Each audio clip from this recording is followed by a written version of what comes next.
Gvern u MDA b'messaġġ fotokopja. It-tnejn li huma jitfgħu r-responsabilità kollha ta' dak li ġara s-sib li għadda fuq il-periti.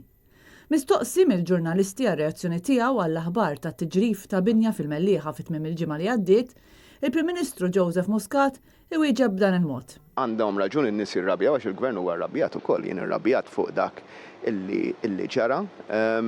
Jien mhux ħanikkummenta dwar il-każ in partikolari għal raġunijiet ovvji. Imma għalija ovvju wkoll li hemm responsabbiltajiet tal-professjonisti li għandhom il-warrant. Safenna fin il-perit huwa responsabbli meta jiffirma l-affarijiet. Intant fi stqarrija li ħarġet fid-dawl ta' dan l-inċident, l-MDA innotat li l-periti rari jagħmlu l-istħarriġ ġeotekniku meħtieġ fuq siti tal-bini, għalkemm f'dan il-każ l-MDA ġiet informata li dan kien sar. L-istqarrija tiddeskrivi dan in-nuqqas bħala xi ħaġa negattiva ferm fl-industrija tal-kostruzzjoni.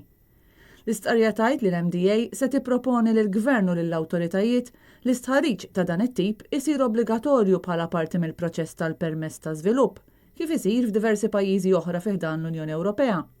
L-MDA qalet li jekk kif is-sibt filgħodu semet bl-aħbar, uffiċjali tagħha marru fis-sit u ddiskutew dak li kien għadu kif seħħ mal-iżviluppatur u l-perit involut.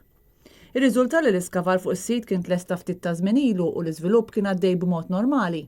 L-istqarrija tkompli tgħid li mhux kompitu tal-MDA li tgħid x'inhu li jista' jwassal l-inċidenti simili, aktar u aktar f'każi fejn investigazzjonijiet xjentifiċi serji qatt iridu jsiru biex wieħed ikun jista' jasal għal konklużjoni dwar il-kawża jew kawżi tal-inċident.